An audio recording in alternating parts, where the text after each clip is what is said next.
আওয়ামী লীগের গোপালগঞ্জ থেকে মাদ্রাসা থেকে লোকজন নিয়ে এসে আপনারা দেখেন মসজিদের ভিতরে ভাঙচুর করছে, মসজিদের ভিতরে ভাঙচুর করছে।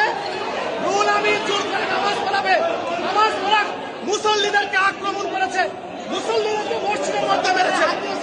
আমরা ঢাকাবাসীকে অনুরোধ করবো, ঢাকাবাসী আজকে আমাদেরকে হামলা করেছে। আওয়ামী লীগের ফাঁসিবাদ রুহুল আমিন আজকে মুসল্লিদেরকে হামলা করেছে। ঢাকাবাসীকে আহ্বান করবো, সবাই ঢাকাবাসী বাইতুল মুকাররমে সবাই আসেন প্লিজ, সবাই।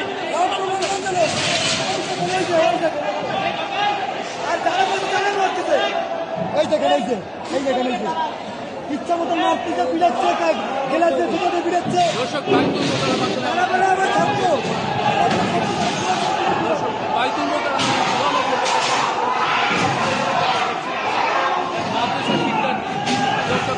একটি রণক্ষেত্র হবে বাইতুল মোকাররম। আমি এসব যেমনটি দেখছিলাম আসলে মুফতি রুহুল আমিনের অনুসারীরা আসলে ভিতরে, তারা মুফতি রুহুল আমিনের অনুসারীরা আসলে ভিতরে সাধারণ মুসল্লিদের উপরে হামলা করছে।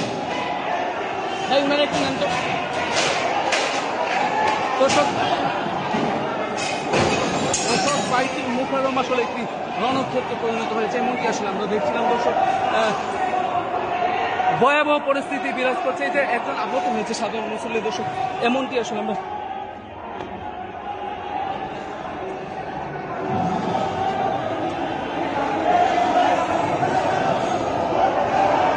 দর্শক বাইতুল মোকাররম একটি রণক্ষেত্র পরিণত হয়েছে। এখানে সাধারণ মুসল্লি, এই যে সাধারণ মুসল্লি আসলে আহত হয়েছে নানানভাবে, যেমনটা আমরা দেখছিলাম। কি হয়েছে আপনার সাথে একটু যদি বলতেন।